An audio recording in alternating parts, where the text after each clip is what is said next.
ನಮಸ್ಕಾರ ಗುರು. ಏನು ಇವನು ಇಷ್ಟು ದಿನ ಬರೀ ಕಾಲೇಜು ಹಾಸ್ಟೆಲ್ ತೋರಿಸ್ತಿದ್ದನು, ಗಾಡಿ ಎಲ್ಲ ತೋರಿಸ್ತಾನಲ್ವಾ ಅಂತ ಅಂದ್ಕೊಂಡ್ರೆ ಇದೇ ನೋಡಿ ನನ್ನ ಗಾಡಿ. ಇನ್ಮೇಲೆ ಗಾಡಿನಲ್ಲೇ ಜಾಸ್ತಿ ವೀಡಿಯೋಗಳು ಮಾಡೋದು, ಯಾಕಂದರೆ ಇಷ್ಟು ದಿನ ಗಾಡಿ ಇರಲಿಲ್ಲ, ಯಾಕಂದರೆ ಮನೇಲಿ ಬಿಟ್ಟು ಬಂದಿದ್ದೆ.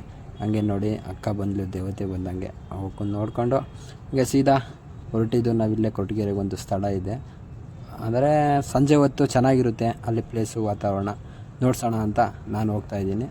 ನೋಡಿ ಇವರಿಬ್ಬರು ಬರ್ತಾರೆ, ಭಯ ಭಕ್ತಿ ಇಲ್ದಂಗೆ ಬರ್ತಾರೆ. ಏನು ಮಾಡೋಣ ಅಂಥವ್ರನ್ನೆಲ್ಲ ನೋಡಿಕೊಂಡು ಇಲ್ಲಿಂದ ನೋಡಿ ಹಿಂಗೆ ಬಂದು ಹಿಂಗೆ ಅಲ್ಲೇ ಐ ಬಿ ರೋಡ್ ಅಂತ ಹೇಳ್ಬಿಟ್ಟು ಐ ಬಿ ಹತ್ರ ಬಂದರೆ ಇದು ಸಿಗುತ್ತೆ.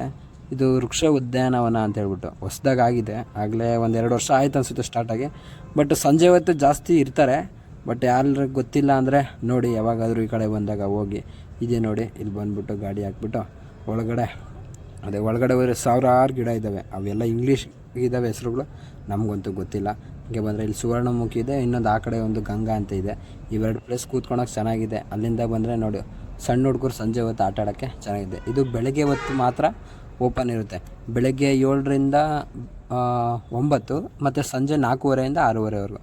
ಅಲ್ಲೆಲ್ಲ ಅದು ನೋಡ್ಕೊಂಡು ಮುಗಿಸ್ಕೊಂಡು ಗೌರ್ಮೆಂಟ್ ಬಸ್ ಸ್ಟ್ಯಾಂಡಲ್ಲಿ ಆಗ್ಬಿಟ್ಟು ನಮ್ಮ ಶಶಿ ಅಣ್ಣನ ಮಾತಾಡ್ಸ್ಕೊಂಡು, ಇವರು ಕಡ್ಡಿಪುಡಿ ಶಶಿ ಅಂತ ಹೇಳ್ಬಿಟ್ಟು ಬರೀ ಅಡಿಕೆ ಹೋಗಿ ಸೊಪ್ಪು ಮಾರ್ತಾರೆ.